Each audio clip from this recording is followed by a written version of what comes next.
할렐루야. 네, 2주간 평안하셨습니까? 저는 에티오피아 말라위 선교행을 잘 마치고 어제 오후에 도착했습니다. 한국에 딱 도착하면 한국이 정말 좋다는 생각을 하게 되죠. 전 세계 어딜 다녀봐도 대한민국이 가장 좋습니다. 대한민국에 태어나신 것을 축하드립니다. 네, 옆에 있는 분들에게 이렇게 인사하겠습니다. 대한민국이 좋습니다 하고 인사합니다. 네, 대한민국이 좋습니다. 진짜 좋은 나라입니다. 아프리카 갔다 와서 더 느낍니다. 얼굴도 조금 까매진 것 같기도 하고요. 다행히 이번에는 장염에 걸리지 않아서 걸릴 뻔했는데 감사합니다. 오늘은 여러분들과 함께 여러 사람에게 여러 모습으로라는 설교 시리즈에 에티오피아의 한 영혼이라는 주제를 가지고 말씀을 드리겠습니다. 이 기간에 베트남을 다녀오면서 공산권에 어떻게 복음을 전해야 되는가에 대한 같이 좀 은혜를 나누었고요. 오늘은 에티오피아에서 어떻게 사람들을 만났는지, 하나님께서 어떻게 일하시는지 말씀을 드리고자 합니다. 그리고 한 주에 다 말씀드릴 수가 없어서 다음 주에는 말라위에서 우리 성도님들이 어떻게 헌당한 그 예배당에서 예배 드렸었는지, 그곳에 특별히 재소자들을 위한 감옥 사역이 어떻게 진행됐는지는 다음 주에 말씀드리도록 하겠습니다. 에티오피아는 제 인생의 두 번째 방문입니다. 한번 지도를 보여드리도록 하겠습니다. 아프리카에는 54개의 나라가 있습니다. 54개 나라 중에 저기 오렌지색으로 표시된 곳이 에티오피아입니다. 이 에티오피아는 옆에 있는 그 소말리아 쪽과의 그 여러 가지 내전 속에서 이제 항구는 없습니다. 요 에티오피아이고요. 그 에티오피아 위쪽으로 올라가면 수단이라는 나라가 있고, 그 위에가 이집트고, 그 위에가 이스라엘로 이어지는, 그리고 그 위에는 유럽으로 이어집니다. 이 에티오피아는 독특하게도 그 옆에 보면 아라비아 반도가 있습니다. 그래서 에티오피아에서 커피가 시작되었고, 이게 건너가서 바로 에티오피아 예멘 쪽에 아랍의 예멘 쪽에 모카라는 지역이 있고, 바로 이 아랍과 에티오피아는 굉장히 가깝게 왕래했던 곳입니다. 저희가 간 이 에티오피아, 아프리카의 북동쪽은 특별히 외모가 진짜 뭐 아프리카에서 막 새까맣다고 하죠. 우리가 그렇게 아주 까만 얼굴이 아니라 브라운 계열의 사람들이 있습니다. 이들은 셈족, 우리가 아프리카를 보통 함족이라 그러죠. 함족과 위쪽에 있는 셈족 사이에 혼혈된 사람들로 보이고요. 그래서 자세히 보면 에티오피아 사람들은 서양 사람들, 아랍 사람들의 얼굴을 많이 닮아 있고 피부는 검습니다. 굉장히 독특한 곳에 있는 이 에티오피아, 이 아디스아바바라고 하는 곳이 이곳의 수도인데요. 맨 밑에 있는 남아공, 어제 비행기를 이렇게 돌아서 남아공을 통해 왔는데, 이 남아공이 가장 번성한 국가이지만 이제 최근에 이디오피아 항공이 대한항공보다 더 큽니다. 그래서 이 아디스아바바, 에티오피아를 중심으로 해서 전 세계 비행기가 가는 그런 여러 가지 발전을 하고 있는 곳이 에티오피아입니다. 특별히 에티오피아는 많은 아픔을 겪은 나라입니다. 80개가 넘는 종족이 같이 살고 있고요. 그렇기 때문에 언어 소통이 쉽지 않습니다. 그래서 옆에 종족끼리도 말이 잘 통하지 않는 또 이런 어려움이 있고요. 2020년도 최근에는 내전이 있었습니다. 티그레이 내전을 통해서 이게 숫자를 아프리카는 정확히 못 셉니다. 많게는 60만 명이 죽었습니다. 2020년도 얘기입니다. 5년 전에 내전이 있었고 이런 엄청난 일이 있었던 곳입니다. 이곳에 그 통계를 보면 약 43%가 이제 에티오피아 정교회는 굉장히 오래된, 가장 기독교 초기에 있었던 그 신앙을 에티오피아 정교회라 그러고, 그 위에 가면 이집트에는 콥틱 정교회라고 하는 그런 교회가 있고요. 그런데 이슬람이 33%, 그리고 기독교가 약 20% 정도 되는 지역입니다. 특별히 지금 제가 어제 공항에서도 느꼈지만 공항에 무슬림이 굉장히 많습니다. 아프리카는 이슬람화되고 있다는 사실을 정말 느낄 수 있을 정도로 곳곳에 이제 모스크가 있습니다. 왜냐하면 그들은 이제 재정이 많죠. 재정을 주고 또 모스크에는 우물을 파놨기 때문에 사람들이 물을 가져갈 수 있게 해주는 여러 가지 정책을 통해서 무슬림이 점점 커져가고 있는 지역이기도 합니다. 특별히 이집트는 그 지도를 계속 보여주시면요, 그 이집트가 아니라 에티오피아죠. 에티오피아는 1991년도까지 공산 정권 아래 있었습니다. 맹기스투스라고 하는 그 왕이, 대통령이죠. 김일성과 가장 친했죠. 그랬던 이곳에 공산 치하에 있었고, 그런 가운데서 굉장히 많은 부패와 아픔을 겪고 있는 나라이기도 합니다. 그런데 이 지역이 갖고 있는 그런 위치적인 특징도 있겠지만요, 특별히 에티오피아는 이스라엘과 굉장히 가깝습니다. 그래서 1991년도에 공산 정권이 무너지면서 유대인들을 이스라엘로 기화시키고 복귀시키는 그런 일이 벌어졌고, 그걸 솔로몬 작전이라고 부릅니다. 이 솔로몬 작전으로 14,325명의 에티오피아 사람이 이스라엘 사람이 된 겁니다. 국민이 된 겁니다. 그리고 2020년도에는 주루 작전을 통해서 2,000명이 이스라엘로 복귀하게 되었습니다. 자, 이렇게 이스라엘과 그 에티오피아는 굉장히 가까운데 그 역사는 굉장히 과거로 올라갑니다. 성경에 보면 구스족이라고 하죠. 구스. 영어로는 쿠시아이트라고 하는 이 구스족은 노아의 아들인 함의 아들 중에 한 명이 구스입니다. 이 구스라고 하는 이 사람은 바로 이 북아프리카, 이집트 아래에 있는 수단과 이 에티오피아 쪽에 있는 사람을 일컫는데요, 모세의 부인 가운데서 한 명도 구스족이었죠. 그래서 그의 형제인 아론과 미리암이 그것에 대한 비판을 했던 바로 그 구스족입니다. 특별히 에티오피아는 솔로몬 시대의 스바 여왕이라고 그러죠. 쉬바. 이 스바의 여왕이 많은 물건을 가지고 방문해서 솔로몬에게 선물을 안겨줬고, 또한 그에게 지혜를 들었던 그런 놀라운 전통이 있습니다. 그 결과 에티오피아 사람들은 자신들의 조상이 솔로몬이라고 생각을 하고 있습니다. 참 신기한 일이죠. 그래서 그 첫 번째 솔로몬과 쉬바 사이에 생긴 왕이 메넬릭 1세라고 믿고 있는 독특한 나라이기도 합니다. 그래서 에티오피아 사람들은 놀랍게도 구약 성경을 잘 실천합니다.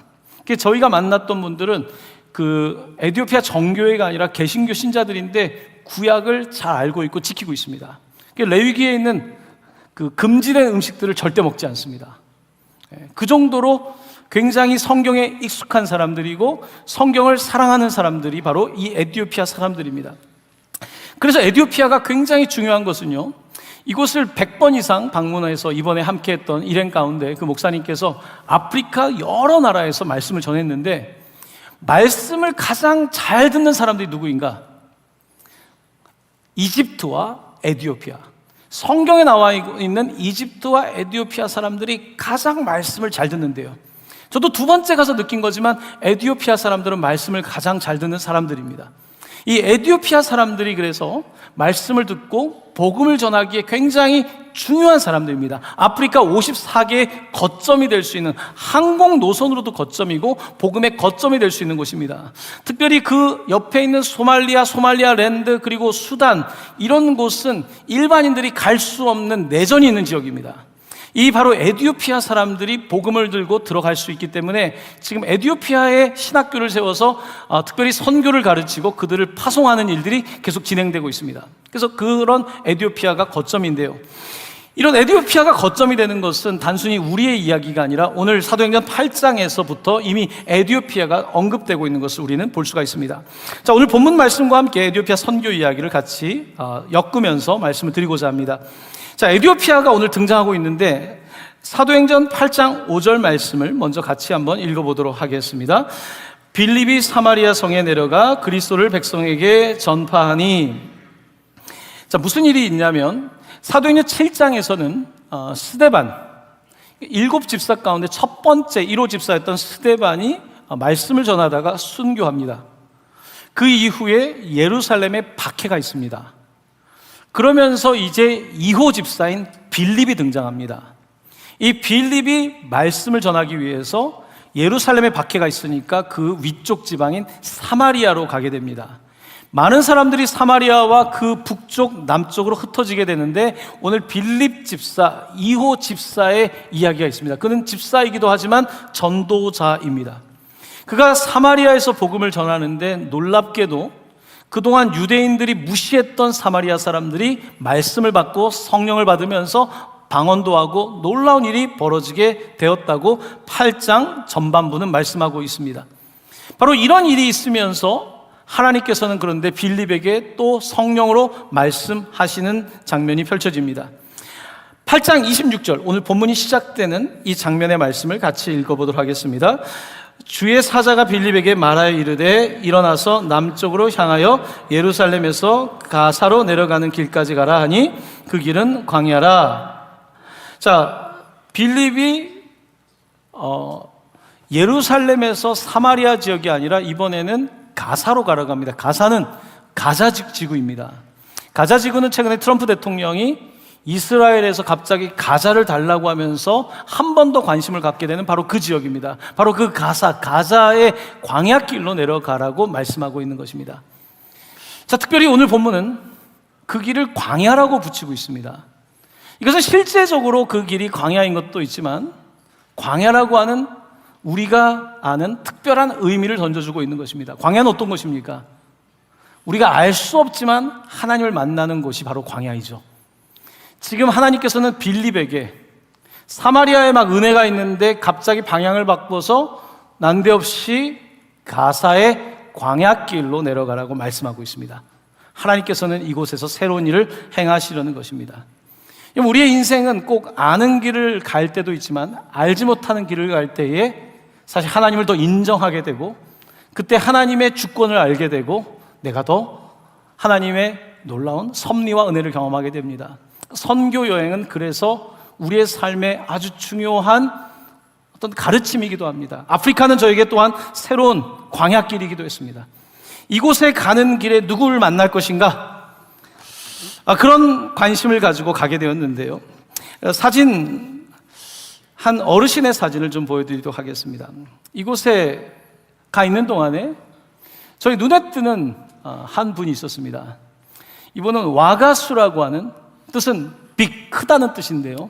85세 어른이었습니다. 이분은 이번 일정에서 처음부터 마지막까지 우리와 함께 했는데요. 이분이 어두운 데서 프레쉬를 켜고 성경을 읽는 모습은 저에게 큰 감동을 주었습니다. 이분은 늘 성경책을 가지고 다니는 85세 어르신인데요. 공산정권 치하에서 4번 감옥에 갇혔었고요.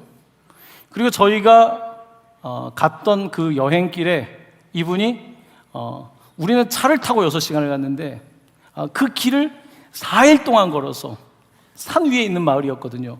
그곳까지 4일을 시냇물을 먹고 그냥 길에서 바나나를 먹고 이러면서 갔었던 이야기를 전해 들었습니다. 85세 갈렙의 나이인데 이분이 여전히 강건하여서 정말 사람들에게 은혜를 주는데요. 가는 곳마다 이분이 있는 게 은혜인 거예요. 그 다음 사진을 보여드리면 이분이 사람들 앞에서 마지막에 이제 그 어르신들이 축도를 합니다. 엘더, 어른이죠. 어른이 축도를 하시는데 사람들은 귀를 기울입니다. 우리는 언제부터인가 어른들은 자꾸 물러나게 되고 젊은 사람을 내세우지만 사실은 에티오피아 전통은 이 어른 85세 에티오피아 교회의 역사라고 하는 그분이 있다는 것을 사람들은 보면서 감동을 받습니다. 저도 며칠 동안에 이분과 함께 있으면서 대화는 통하지 않지만 그냥 옆에 계신 것만이 은혜가 되었습니다. 저는 이분을 보면서 에티오피아 내시 오늘 본문에 나와 있는 이로부터 그 후손을 보게 된 겁니다. 진짜 복음이 대단하구나. 에티오피아 내시에게 주셨던 복음이 오늘 이렇게 공산 정권에서도 무너지지 않는 그런 사람들이 일어나서 지금 에티오피아는 나름대로 놀라운 영적 부흥을 경험하고 있습니다. 막 수천 명씩 일어나는 교회들이 막 곳곳에 일어나고 있고 찬양과 예배는요 정말 이게 영상을 보여드리지 않아서 그렇지 설명하기 어려울 정도의 놀라운 감동이 있는 것이 지금 현재 에티오피아의 모습입니다. 바로 이렇게 광야길을 가는 사람들을 통해서 놀랍게도 복음의 역사는 1세기에도 지금 21세기에도 진행되고 있다는 사실입니다. 자, 이제 설교 노트의 두 번째입니다. 자, 성령은 이렇게 광야길로 이 빌립 이호 집사를 보내면서 한 사람을 만나게 하셨고 그 사람이 바로 에티오피아 내시였습니다. 27절 28절 말씀을 같이 봉독하도록 하겠습니다.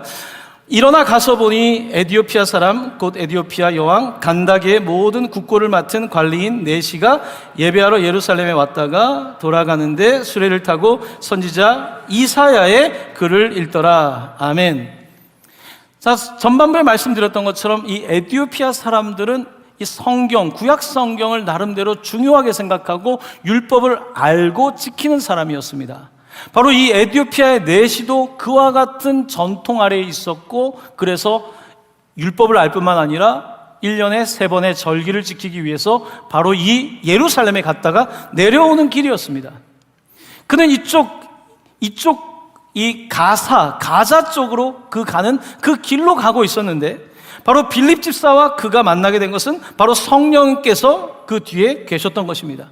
성령께서 그들을 만나게 하는데, 이때에 그가 성경 말씀을 하나 읽고 있었습니다. 그가 읽었던 말씀은 바로 이사야서 53장의 말씀이었습니다. 이사야 53장은 지금도 유대인들 사이에서 가장 논란이 되는 말씀입니다. 이사야 이 53장이 너무 예수님의 모습을 딱 닮아 있기 때문에 이사야 53장을 유대인들에게 읽어주면 어떤 사람들은 이게 구약 성경에 없는 신약 성경인 줄 압니다. 이게 딱 봐도 예수님 같거든요. 이 53장, 논란이 되는 그 이사야 53장을 이 에티오피아 사람이 읽고 있었다는 것입니다. 특별히 그가 읽었던 구절은 이사야서 53장 5절 7절에서 이렇게 기록되어 있습니다. 제가 말씀을 봉독하겠습니다. 그가 찔림은 우리의 허물 때문이요 그가 상함은 우리의 죄악 때문이라. 그가 징계를 받음으로 우리는 평화를 누리고 그가 채찍에 맞음으로 우리는 나음을 받았도다. 우리는 다 양 같아서 그릇 행하여 각기 제 길로 갔거늘 여호와께서는 우리 모두의 죄악을 그에게 담당시키셨도다. 우리 7절 같이 읽겠습니다. 그가 곤욕을 당하며 괴로울 때에도 그의 입을 열지 아니하였으며 마치 도수장으로 끌려가는 어린 양과 털 깎는 자 앞에서 잠잠한 양같이 그의 입을 열지 아니하였도다. 아멘. 왜 이 사람에게는 이 말씀이 와닿았을까요? 여러분, 말씀에서 어떨 때 여러분은 공감이 되던가요? 내 처지, 내 상황에 맞는 말씀이 있죠. 하나님께서 그날 주시는 말씀이 있죠. 로고스라고 하는 어떤 객관적 말씀을 넘어서서 나에게 주시는 레마의 말씀, 퍼스널, 개인적으로, 인격적으로 나에게 주시는, 내 영혼에 주시는 말씀이 있죠. 오늘 이 사람은 이사야 53장을 받고서 이게 뭔지 모르게 여기서 멈춰 있는 것입니다. 이 말씀 앞에서 지금 멈춰 있는데 나에게 누구도 가르쳐 주는 사람이 없는 것입니다. 저는 이번 선교 여행 기간에 저도 말씀을 전하면서 준비하면서 은혜를 받았지만 또 말씀과 간증을 들으면서 저도 은혜를 받게 되었습니다. 그 가운데 저에게 좀 새로운 도전을 준 말씀이 있었습니다. 미국에서 오신 목사님께서 설교를 한 번 하셨고 또 목사님들 트레이닝 때 가르치셨던 말씀인데, 마태복음 14장에 예수님께서 무리를 걸으신 그 말씀이 제 마음에 조금 오래 남습니다. 이 말씀은 여러분이 잘 아는 말씀입니다. 최근에 제가 레마로 받은 말씀입니다. 예수님께서는 남아서 기도하시고 제자들을 갈릴리 호수 건너편으로 보내십니다. 그때가 이제 밤이었는데 그때 갑자기 예수님께서 나타나시죠. 그때 제자들은 유령인 줄 알았습니다. 아, 고스트구나, 유령이구나. 그때 두려움에 빠졌습니다. 그때 예수님께서 그들에게 말씀하십니다. 안심하라, 나다. 에고 에이미, 나다. 이 성경에서 나다라는 표현은 하나님께서 나는 스스로 있는 자이다, 나다. 바로 그 표현을 예수님께서 의도적으로 쓰셨습니다. 오늘 제자들이 두려워하고 있을 때 안심하라, 나다. 이 말은 내가 곧 정말로 함께하는 자, 하나님이라고 하는 그 의미를 담아서 말씀하셨습니다. 그때의 제자들은 두려워하고 있었는데 그때 베드로가 이렇게 말합니다. 주님이시라면 저를 오게 해달라고, 물 위로 오게 해달라는 거였죠. 그때 주님께서 이렇게 말씀하십니다. Come, 와라. 여러분, 제가 오라고 하면 능력이 없죠. 제가 아무리 오라고 한다고 능력이 있겠습니까? 하지만 예수님이 말씀하시면 능력이 있습니다. Come. 이 말씀이 베드로를 움직입니다. 이 말씀의 능력이 그를 움직여 그는 바다 위로 가게 되고 그는 바다 위를 걸어가게 됩니다. 그때 바람을 보았다는 것은 그 물결을 보았겠죠. 그리고 그는 두려워하게 되고 그때 물에 빠지게 됩니다. 그때 예수님께서 그를 붙잡아 주면서 믿음이 작은 자야 왜 의심했냐고 말씀하시죠. 자, 이 본문을 통해서 익숙하게 알고 있었던 본문이었는데 저에게 11명의 제자와 1명의 제자가 너무나 다르게 보이기 시작했습니다. 11명의 제자는 유령이라고 말했고 예수님께서 안심하라고 말할 때 정말 배 안에 안심하고 있었습니다. 그들은 그냥 그런 줄 알았습니다. 자, 그런데 베드로는 놀랍게도 이 배를 벗어나서 물 위를 걷게 되었던 거죠.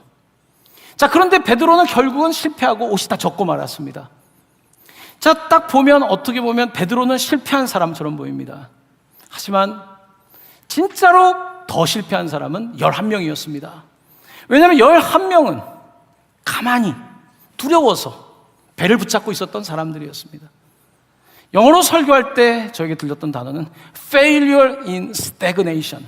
stagnation은 앞에 안 가고 그대로 있는, 가만히 있는 실패. failure in stagnation. 근데 베드로는 실패했습니다만 failure, 실패했습니다. in progression. 앞으로 가면서 실패했던 것입니다. 베드로의 실패는 가만히 있는 실패가 아니라 앞으로 가는 실패였습니다. 하지만 그는 끝까지 주님을 바라보고 가지 못했던 겁니다. 그는 물에 빠지는 제자였습니다.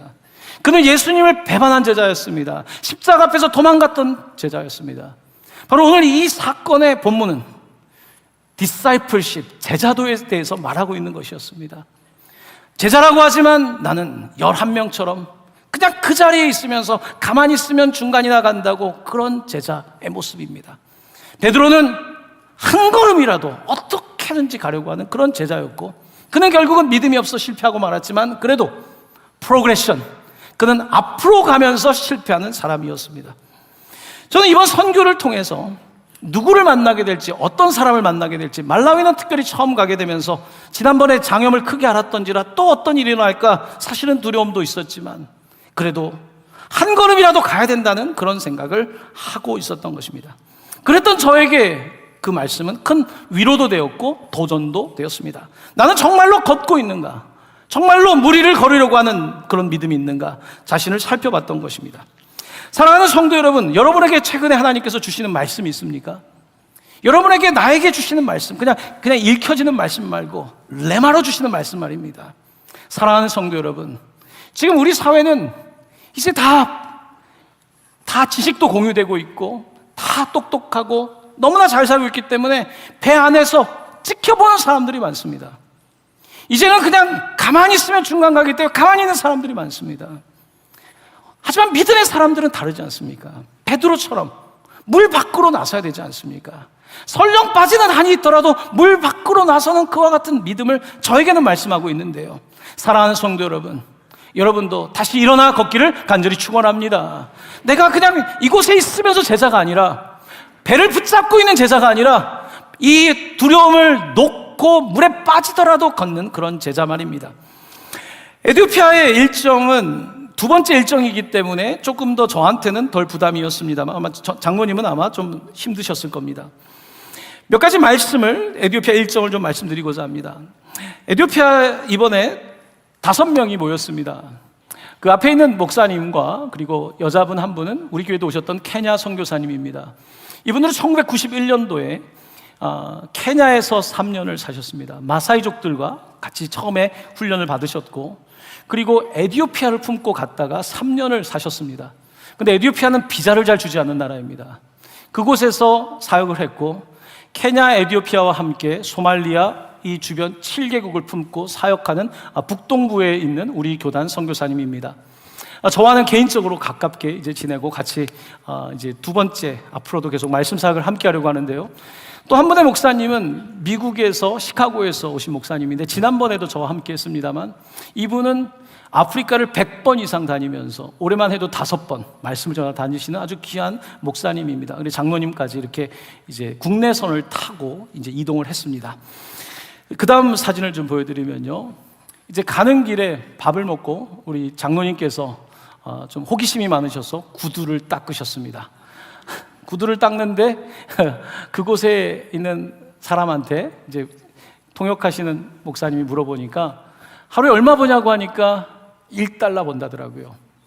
1달러 정도, 많이 벌면 $2를 버는 날은 굉장히 귀한 날인데, 그날 한 방에 $1달러에도 가까운 돈을 벌게 된 거죠. 얼마나 감사했겠어요. 그 옆에 오토바이를 탄 젊은이들이 있었는데요. 이제 뭐 택시같이 사람을 태워다 주는 일을 하는데 이제 사장님들이 돈을 많이 벌겠죠. $2달러를 하루에 번다고 하더라고요. 바로 그와 같은 것이 여전히 에티오피아의 그 아디스아바바 같은 수도가 아니라 외곽 지역에 있는 곳입니다.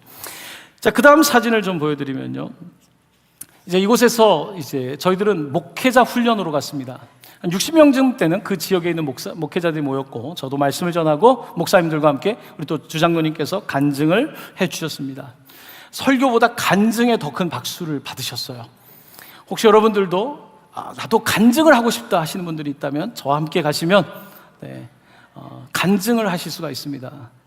어머니의 그 기도, 어머니가 어떻게 기도했는지, 이 어머니에 대한 이야기는 아프리카나 아시아나 대한민국이나 다 정말 감동의 이야기 아닙니까? 그래서 이제 그 목사님들에게 그렇게 말씀을 전할 수가 있었고요. 그 다음 사진입니다. 그 다음은 이제 제가 장로님께 이제 물을 부어드리는 장면입니다. 물을 딱 요만큼 주더니 다 이빨도 닦고 세수도 하고 하라고 하더라고요. 근데 이 기간 동안에 힘들었던 것은요, 장로님이랑 저랑 제 가방이 안 왔어요. 수도까지는 왔는데 그 다음 로컬 비행기를 타고 갔는데 제 가방이 안 왔어요. 그 4일 동안, 근데 그 공교롭게도 제 가방에 장로님 옷도 있었어요. 그 4일 동안에 저희들이 옷을 못 갈아입었어요. 4일 동안 씻지도 못했어요.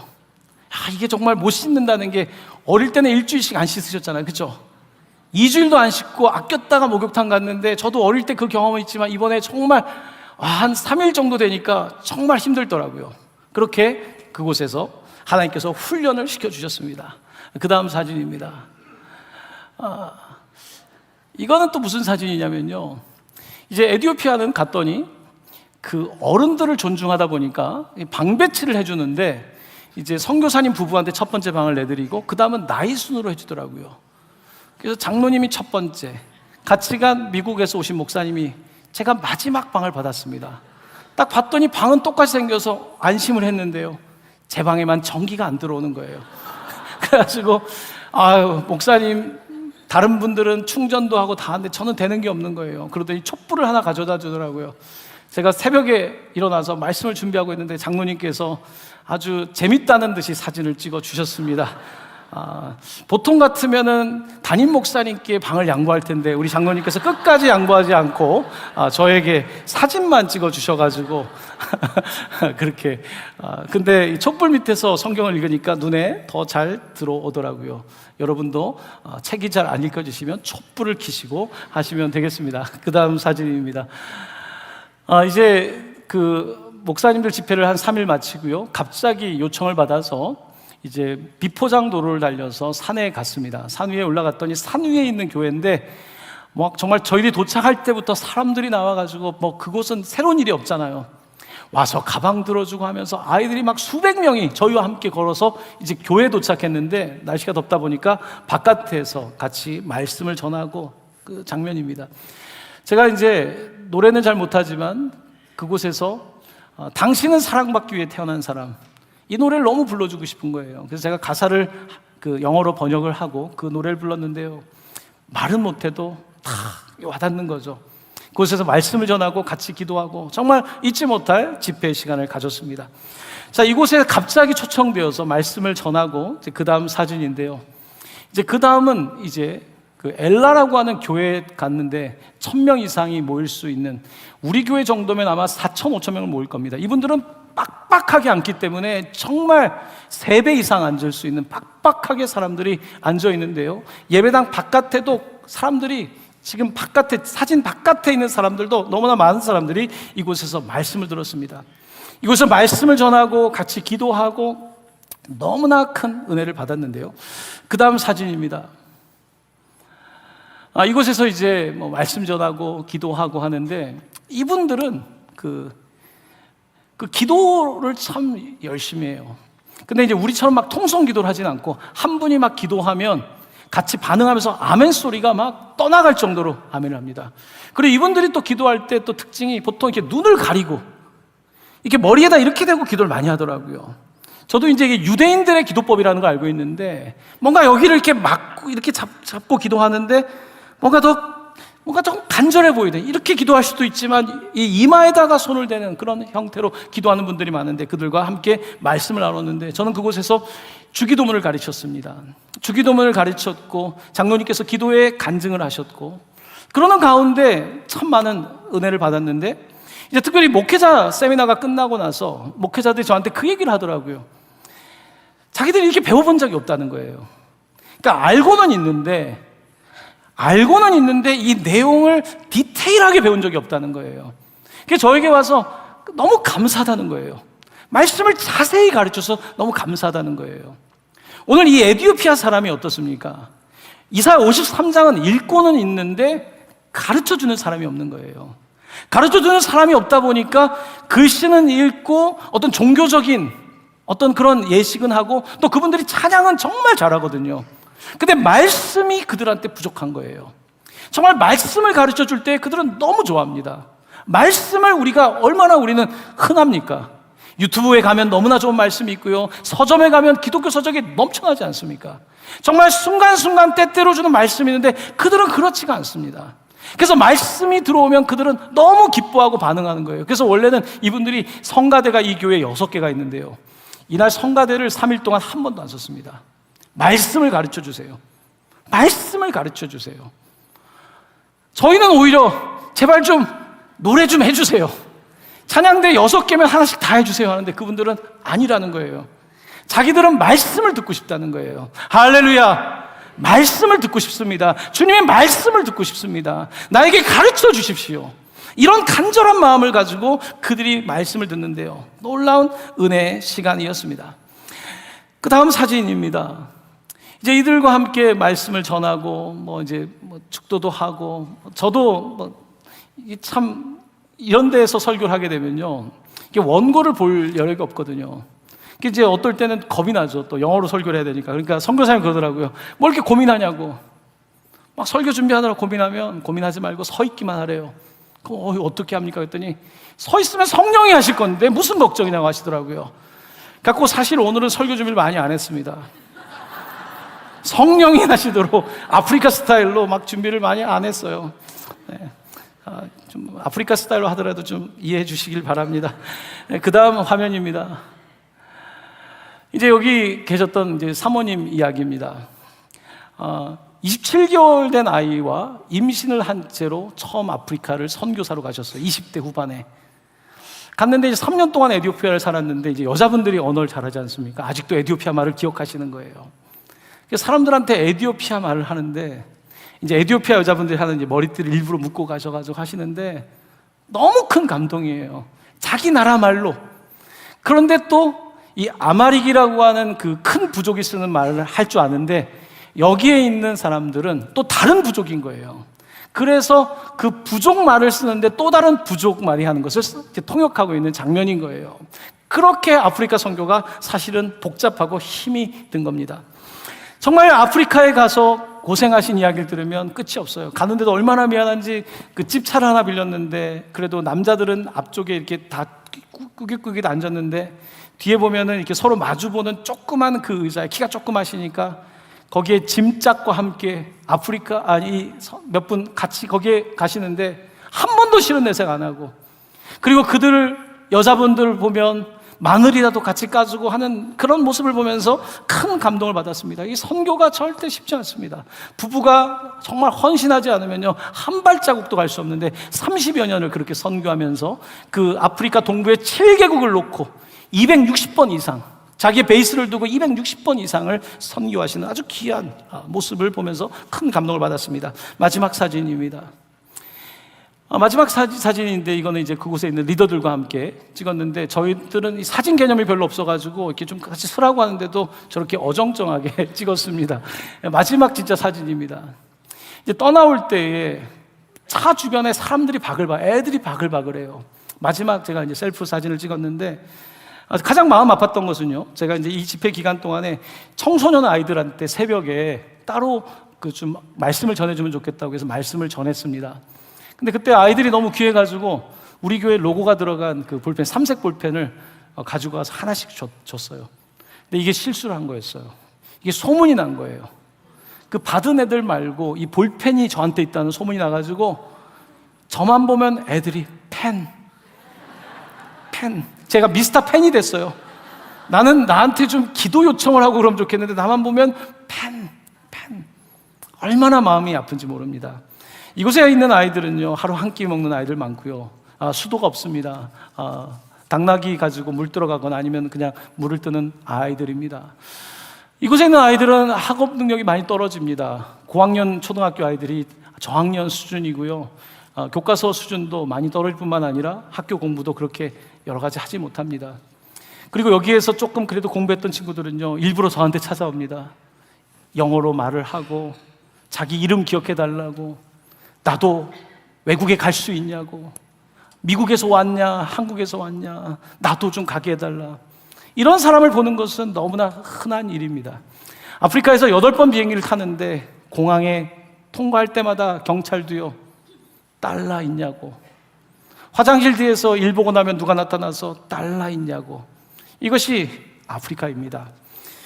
이곳에서 가난한 이야기야 여러분들 다 아시지만요, 에티오피아에서 제가 전하고 싶은 말씀은, 그럼에도 불구하고 이곳에 소망이 있는 것은 특별히 에티오피아의 말씀을 사모하는 사람들이 많다는 거예요. 정말 말씀을 사모합니다. 그래서 지금 이제 이반젤리컬 교회가, 이제 복음주의 교회가 막 성장을 하고 있다는 놀라운 사실입니다. 이제 설교의 마지막으로 넘어가고자 합니다. 이제 네 번째, 오늘 설교의 노트의 네 번째입니다. 예수가 답이다. 한번 따라해 보실까요? 예수가 답이다. 아멘. 오늘 이사야 53장이 지목하고 있는 그는 누구일까? 에티오피아에서 잘 살았지만 넷이었던 그에게, 말 못할 사장이 많았던 그에게 이 도살장에 끌려가는 이 사람은 누군가? 끌려가면서도 말하지 않는 그는 누구인가? 도대체 이 사람은 누구인데 우리의 질고를 지고 왜 우리의 허물 때문에 죽는 것일까? 도대체 이 사람은 누구인가? 그는 율법을 알았고 예배하고 왔지만 해결되지 않는 엄청난 영적 갈증을 갖고 있었는데, 바로 그 사람이 빌립 집사가 성령을 통해서 바로 포인트 아웃을 합니다. 예수가 답이다. 그는 예수를 믿고 이제 그를 영접합니다. 인격적으로 예수를 영접할 때 성령이 그에게 오시고 그에게는 놀라운 일이 일어나게 됩니다. 36절에서 그는 이렇게 말합니다. 길 가다가 물이 있는 곳에 이르러 그 내시가 말하되, 보라 물이 있으니 내가 세례를 받음에 무슨 거리낌이 있느냐? 이제 거리낌이 없는 것입니다. 나는 검은 사람이라서